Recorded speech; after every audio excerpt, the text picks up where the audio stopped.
Uh, I hate this.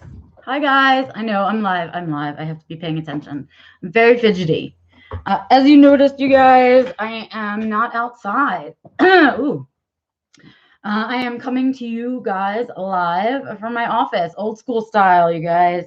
Um, because I just literally just 2 minutes ago or 3 minutes ago hung up from a live interview. I was doing a Facebook Live just now, and then I had to quickly hop on here. I almost missed it. I'm so sorry. But I'm here. Hi. Hey, everybody. So I was sitting here doing the Facebook Live, and I just obviously it ran too close.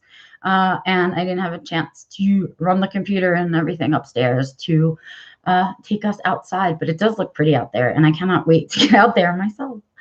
Anyway, it's been that kind of day. And I am really almost at a loss for what to talk about today, except that I took 2 minutes, got to you guys a little bit late just because I ran to the bathroom because that's pee. And so while I was peeing, I thought, well, this is something that I should really talk about. It's sort of like navigating your busy days. What happens when you have it all works out and all of a sudden you have kind of a busy day, and how do you kind of navigate that, right? How do you navigate through that? But anyway, we'll talk about that in a little bit. Anyway, hi CV, hi Nancy, hey Bill. I'm glad to see you guys are here. Thank you for joining me on the new time of Becca's Backyard Live. We are not in Becca's backyard. We are in Becca's office at the moment, but I usually take you to the backyard, and this is kind of where we do this like supporty group thing that has kind of come together and become its own little, I don't know, it's a little thing. So thanks for joining me on the new day and new time, which is Thursday at 11:20 a.m. Mountain Standard Time. I am here in my office and I am losing my voice, you guys. That's how busy a day I am looking at. I was busy yesterday and worked and was making tweaks until kind of late in the night, or late for me, later than I usually do. And then I woke up this morning and it was like, you have to eat breakfast, shower, and get right on that interview. That's how my day started. And there's a vibe that comes with a day like that, right? There's sort of like I don't know, a vibe. Like I knew when I went to sleep last night how much I had to do today. I knew when I woke up, I thought first thing what I had to do today. And because of all that, I woke up and I felt like, just that face. That's how I felt. Like just everything was annoying. Everything was making me cranky. I felt cranky about everything. And I think it's because I sort of let that anxiety about how much I had to do today sort of kick in, right? It sort of came to be and sort of kicked in. And so, yes, what to do about all of that. And I thought, well, you know what? That's probably a really, really helpful conversation to have for us right now, right? Let's have that together, I think, because I missed you guys. And even when especially on my busy days, on days when I'm busy, there are things that I think about and I wish I could like text you guys and be like, oh, we should talk about this in live. Oh, we should talk about this in live, because I feel like we're a connected support group. And that's how I feel, I think, always about my support groups is, the only people that'll understand this are the people in my support group. The only people that'll understand this are those people. And that's how I feel about you guys. That's how I feel about our lives. That's how I feel about the courses when we're running through the lectures and stuff. That's how I feel about your questions and your conversations. I just feel like connected to my people, connected to the folks that are concerned about the things that I'm concerned about and are working on themselves in the way that I'm working on myself. And so as I was sitting there peeing, I was thinking, you know what? My live stream guys would have the best advice. My live stream guys will let me talk and kind of work this out and maybe give their input on how they navigate their busy days. And if it's a struggle for all of us, I don't know. I really love our group and I want to process through kind of, could I be doing something better? And I know there has to be a way to do it better. There's always improvement to be making. So what kind of did I do to set myself up for this wake up that I had this morning? Because we don't all, I try to be a positive person, but being a positive person doesn't mean being positive 100% of the time. That's not possible. It's about being resilient, and it's about taking your negative moments and putting them in perspective and remembering that they'll pass, right? That's being a positive person. It's not toxic positivity in any way. But I know that I could do this better, because why? Why should I feel so when I wake up on a day that I have things to do? And it's not like anything I have to do today in particular is stuff that I don't like to do. One of the things I had to do today is this, right? One of the things I had to do is come do my favorite thing that I do all week long, which is our live stream. Another thing I have to do today, you guys will be there too, most of you. Our group coaching call is today, so I've got that to do with us today. And I originally had on my list that I also need to record Neurodiversity Newsstand today, and it's the end of the month or the beginning of the month, and so I have to do Asking Spectrum Women too, right? I have so much to do today, and I was feeling like, do I have the spoons to pull that off? And so that's how I was feeling. That's how I woke up. And I think that is sort of the beginning of it. It's that if I'm looking at the calendar day and it's so busy that I'm already feeling like I don't want to wake up tomorrow, then I've messed up my spoon management. I have definitely done something with the scheduling and it's not right. And I need to make some changes in there. Or I just need to be flexible in it, that I thought I would be feeling really up and peppy today, but I ended up having a hard day yesterday and not as recharging as I would have liked it to be. So I'm paying for it today. And so I need to accept that, right? I need to kind of sit in the discomfort of this day that I created for myself, and think about what I could do the next time to make it less uncomfortable. So what I want to know is, first, you guys, do you ever do this to yourself? Do you ever think when you're making the plans, whether they're social or work related or whatever, or chores around the house, do you ever think when you're making those plans and scheduling them in for a day that you'll be fine, and then wake up and say, like I did today, just big about it. And then do you push through the day and kind of do all the things you said? Or do you pivot as you kind of are dealing with being in the moment? And for me, I know the right answer for me is to stop, reevaluate, and see if there are things on this plate that I can take off for today, that I can put off until another day or reschedule for later, or anything like that that I can do to lighten my load, is my response. And it should be my response, right? But it took me all the way until just before I had to talk to you guys and to be peeing and taking care of myself to say, you fool, you have overscheduled yourself, maybe not intentionally, but for how you're feeling today, and it's time to lighten the load, right? So what I want to know is, you guys do this to yourself? Are you able to get yourself out of it and catch yourself? Or do you push yourself through the whole day as it is and say, I'll never do that again? Is that your method, right? I used to do that method, and it doesn't work for me. It was like self-punishment. Like, you did this to yourself. Now you got to, take your medicine and do it, and punish myself almost, even if all the things were things that I enjoyed doing, right? Really sort of a weird concept. And so I'm working really hard to break. Ooh, sorry. Oh, come on. There it is. I'm working really hard to break that habit and to get better about my scheduling and my spoon management, but it can't always be anticipated. There are going to be unknowns that interact with you during the day and interrupt your day, right? So yeah, it's very frustrating. And I wanted you to know that I still struggle with it. And I still have days of frustration, and days when I've overscheduled myself, or days when I need to kind of cancel something that's going to happen, or change something that's going to happen, because I owe it to myself to respond mindfully and to respond in the moment of how I'm feeling, so that I don't pay for it tomorrow. Because, right, if I did this today and I pushed myself through today, I feel like not only am I paying today for yesterday, but I'd be paying tomorrow for yesterday and today. And I don't want to do that to myself. I know that that's a losing proposition along the way. I know I've done it before, I've gone that route. And so I had to stop and look. I had to look at the day. And what's the truth, you guys? The truth is that if I break down everything I had to do today, I had to do this because it's a live, and we do a live, and that was scheduled, right? And I had the live before this, and that was scheduled, and I had to do that. But why I decided to put Neurodiversity Newsstand and Asking Spectrum Women on this day also, I do not know. why I would do that to myself. And maybe, I guess I've done it before on other days and it hasn't felt so terrible, but it is by no means something that I can do today. And neurodiversity newsstand doesn't go out until tomorrow. And if Spectrum Woman has to wait until Saturday, it's still September, right? And I had to look at my day and say, wait, I overloaded and it wasn't necessary. I can do these two things tomorrow. So guess what, you guys? I am going to do Neurodiversity newsstand tomorrow and Asking Spectrum Women tomorrow, and not do any more filming today because I'm beat, man. I'm tired and I've already used what social energy I had kind of with these two things. And so I need to acknowledge that. I owe it to myself to acknowledge that that's where the tired is coming from.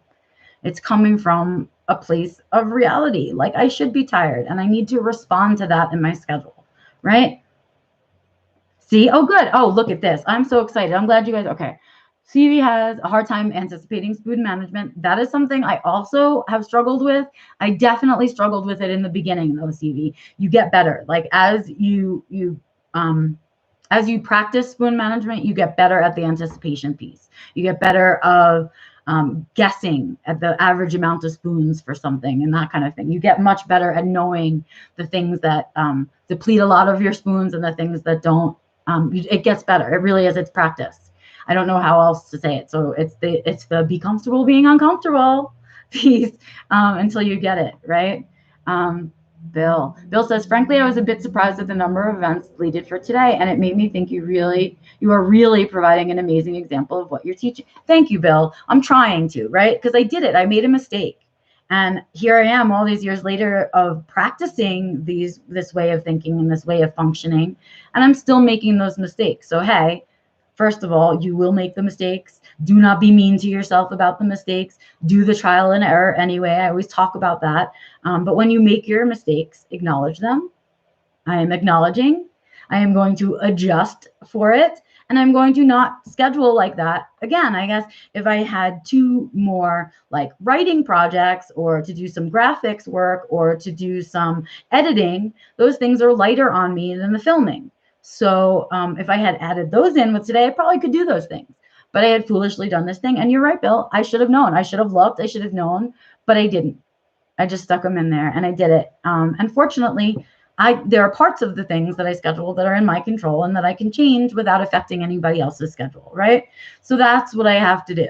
And that's what I have to do for myself today. And that's what you guys need to do when you realize that spoon management was either you didn't anticipate it right, or something unexpected happened or whatever. Remember that you need to adjust accordingly, because I didn't. Right? And I didn't today. And I woke up feeling meh and angry because I already knew I had overscheduled. There was a part of my brain that went to sleep last night going, tomorrow's too full. Tomorrow's too much. And that's why I felt that. So lesson learned, right?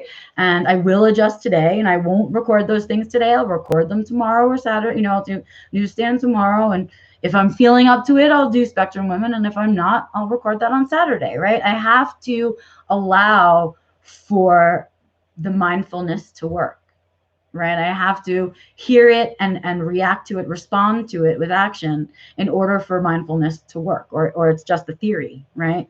So that's what I have to do. Nancy, she said she's not good at pushing through if she doesn't have the spoons. I wish I was worse at it, if that makes sense, Nancy. I wish I hadn't learned so well the coping skill of pushing through, because it's not healthy. I'm actually, your body shouldn't be good at pushing through. Your brain shouldn't be good at pushing through. It's a terrible habit. CV, I tell myself constantly that I don't push myself enough, so I struggle with being realistic and not comparing myself to others. Right? Well, that is exactly why we talk about it, right? That's exactly why I'm talking about it now, why I talk about it in the course, right? First of all, we know comparison is what? A trap.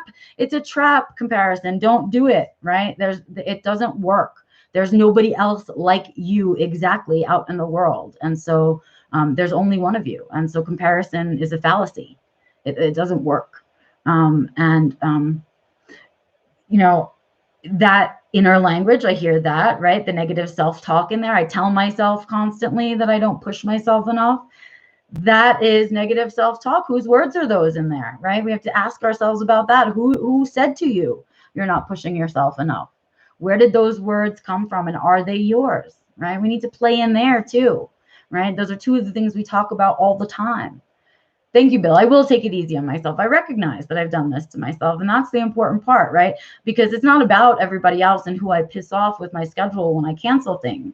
It's about being available and having the spoons to do my priorities, the ones that I've decided are priorities to me, right? And I would rather make some of that stuff late than be a cranky person and not enjoy my time with my husband, because my time that I spend with Antonio and the dogs is my sanity, right? And I don't want to be a cranky person in that. I want to enjoy that time. And I built it into my life. And if I don't cut things out, I won't enjoy that time, right? If I don't take time to eat lunch, I won't have joy, because I will be a cranky, less sugared person whose body is living off of their own fat at that moment. And that's terrible. I don't want to do that to myself. And so I must, because I value myself enough. I value my health, my mental health, my well-being, right? And the things that are my priorities and values enough that I don't care if it upsets somebody else, that I have to take care of myself, because I do, right? And that's the place we need to get to. And that doesn't mean that these mistakes in scheduling won't happen. Obviously, I still do it, right? It's about being mindful in the moment, acknowledging the mistake, rerouting the mistake, and learning the lesson not to do it again, right? That's all that it is, right? And we just need to walk through that bit. And here I am in real time, pretty much walking through those decisions with you. This is literally how the conversations go in my head. Hold on, Becca, you're supposed to be being mindful. And if you're mindful and you're listening to yourself, you can hear that you have spread yourself too thin. Do something about it, right? And if I can practice that stuff and I can learn to hear myself fast enough, all of that stuff gets better. I get less meltdowns. I have less shutdowns. I haven't had a burnout in years, right? And it's because I am pushing through in spoon management, even if I make mistakes like I made today, right? Because I know overall it works. And even the catching myself midday and changing things is new, right? That's important. I never had that skill before. I didn't know how to cancel on people. I didn't know how to disappoint people and be okay with it. And now I do. And I hope it's something that I'm teaching to you guys, that I'm leading by example, by doing, because I know that overall our autistic brains and our autistic bodies, our human brains and bodies do better when we do these things better, right? We put in these systems for ourselves. So yeah. So those are my big thoughts for today, you guys. I'm going to cut us a little bit short because I hear that I'm losing voice. What's the point of talking if you guys can't hear me? Ridiculous. Anyway, so I'm going to go and try and salvage a day that started out do something productive. I've already done this, and I've already done the interview, which are already productive. And now I'm going to just maybe try and do some writing. I have some other small projects to get through. And I'm going to take it easy on myself, you guys. I'm not going to push myself through it.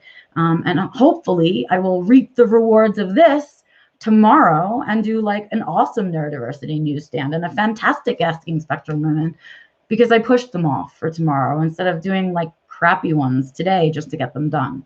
So let's see if we reap the benefits of this. Let's find out. You'll find out with me as I walk through it. But I have an educated guess that I'm right. So I've done this a few times, been through this little hamster wheel a few times before. But let's see. I'll let you know what happens when I do stand tomorrow, if you guys are watching. And for many of you, I will see you in a couple of hours for our group coaching call. Don't miss it. If you're signed up for it, if you did Unit 2, it's our Unit 2 group coaching call. I sent you the information, so I will see you there. And if you're not coming to the group coaching call and you're just a fan and follower and you're not doing the course, check out the course. It's on my website, beccalaurie.com. Sign up for my newsletter there. You can message me there. You can read my writing there. And maybe consider it. Think about the course. And I won't see you in group coaching call, but I will see you guys and everyone tomorrow with Neurodiversity Newsstand. I'm Becca Laurie Hector. Thank you guys so much for joining me for this little support groupy thing. I genuinely look forward to it every single time. I love spending time with you guys. I love hearing your input. I love I don't know. I love our little relationship. So I hope you guys have a magical day the rest of your day. Do something fun, do something creative, do something productive, and then call it a day. And I'll see you tomorrow. Have a good one, you guys. Bye.